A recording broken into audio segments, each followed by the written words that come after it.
Cooker விசில மறந்து உணவு வீணாகி போச்சா? இனி அந்த கவலையே வேண்டாம். வழங்குகிறோம் உலகின் முதல் விசில் கவுண்டர் குக்கர், புதிய அல்ட்ரா குரோனோ. அல்ட்ரா என்றால் ஆரோக்கியம். தாவேக ஆட்சியை கவிழ்க்க அக்கட்சி எம்எல்ஏக்களிடம் பேரம் பேசிய விவகாரம் உச்சகட்டத்தை எட்டியுள்ளது.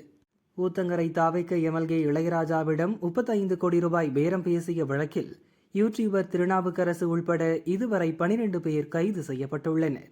கைதானவர்கள் அளித்த வாக்குமூலத்தின்படி திமுக எம்எல்ஏ செந்தில் பாலாஜி மற்றும் அவரது தம்பி அசோக்குமாருக்கு தொடர்பு இருப்பது தெரிய வந்தது. இருவரையும் பிடிக்க போலீசார் தீவிரம் காட்டினர்.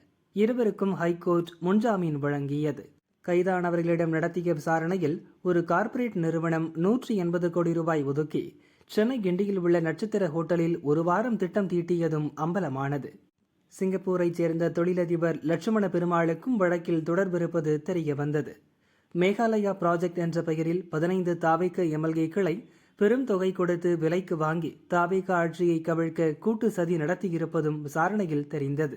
இந்த நிலையில் சென்னையை சேர்ந்த கருணாநிதி, சரவணன், வினோத் ஆகிய 3 பேரிடம் திருவல்லிக்கேணி போலீசார் விசாரணை நடத்தி வருகின்றனர்.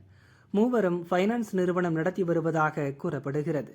அவர்களிடமிருந்து 2 கோடியே 80 லட்சம் ரூபாய் பறிமுதல் செய்யப்பட்டது. தாவேக எம்எல்ஏக்களிடம் பேரம் பேசுவதற்காக வைக்கப்பட்டிருந்த பணமா என்று போலீசார் சந்தேகிக்கின்றனர். அந்த பணம் எங்கிருந்து வந்தது என்பது குறித்த விசாரணை தீவிரமடைகிறது.